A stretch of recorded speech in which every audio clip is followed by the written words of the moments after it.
reading.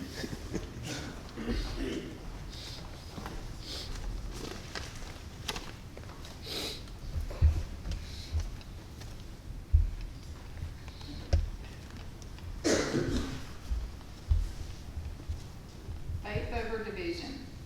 It's hard to ignore the noise right now. Everywhere we turn, voices compete for our attention. News headlines demand urgency. Social media seems to reward our outrage. Conversations that once brought people together can now leave us feeling frustrated, guarded, and divided. The world feels louder, but division is not new. Lately, it just feels stronger, closer, almost constant. We see it in our communities, in our relationships, and sometimes even in the church. And in all that noise, faith can begin to feel quiet. The steady teachings of Jesus, love your neighbor, show mercy, walk humbly, they are easily drowned out by voices telling us who should make us angry or what we should be afraid of. We hear so much about what is wrong that we can forget what is holy. Sometimes even trying to follow Jesus creates tension. Choosing compassion instead of condemnation, listening instead of arguing, offering grace when judgment is expected can be misunderstood and taken as weakness. But this has always been the way of Jesus. As United Methodists, we are shaped by grace. John Wesley reminded us that there is no holiness but social holiness. Our faith is not meant to be lived alone but together.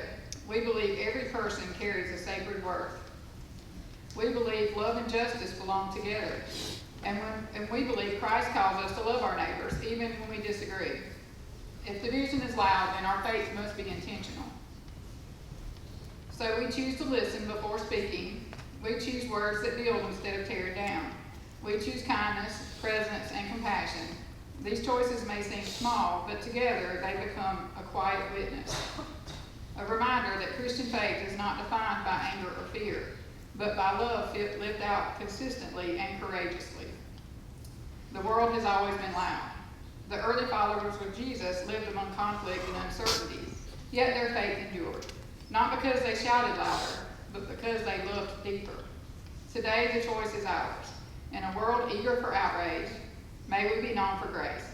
In a culture shaped by division, may we choose connection. And in the midst of overwhelming noise, may our lives reflect the steady and unmistakable voice of Christ.